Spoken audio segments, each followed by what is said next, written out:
One of the talks that I give is entitled The Myth of Normal, which is to say that we think that there are people who are normal over here, and then there's the pathological ones who have depression or anxiety or addiction or schizophrenia or bipolar disorder or any number of other ADHD or any number of other conditions.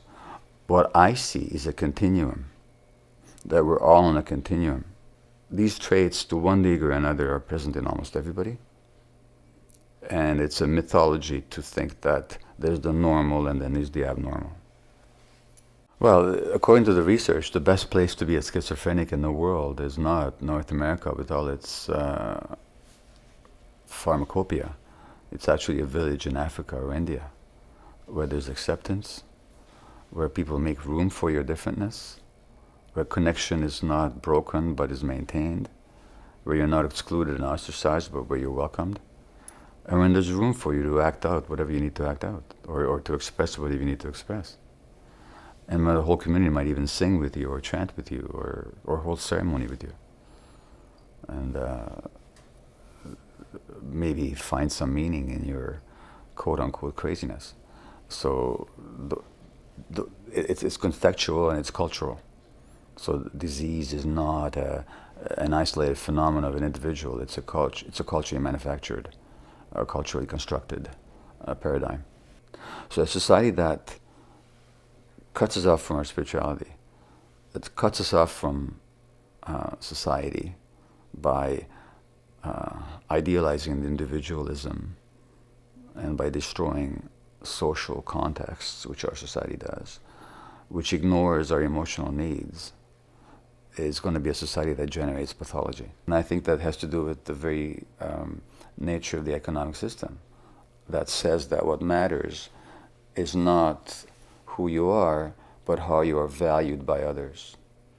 And our society values people for material. It's a materialistic society, which specifically means that what we value is not who people are, but what they produce or what they consume.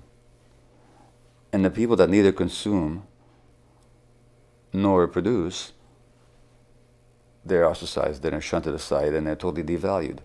Hence the rejection of old people, because they no longer produce, and they're not rich enough to consume a lot either.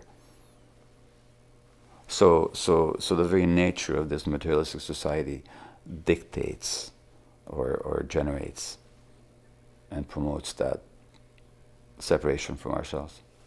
There is an intelligence, and I'm not speaking about a operative creature up there or out there somewhere doing things and deciding things, but there's an intelligence in nature and creation that if we ignore, we create suffering for ourselves and other people.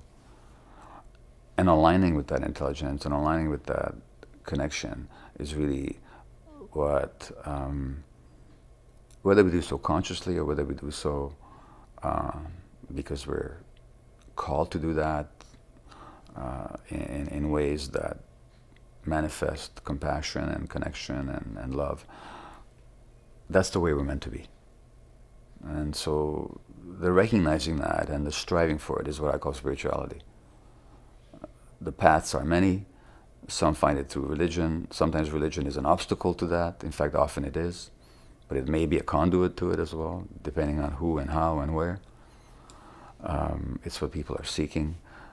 Many other paths that are not religious, but fundamentally there's this spiritual nature that if we ignore, we're actually ignoring an essential part of ourselves.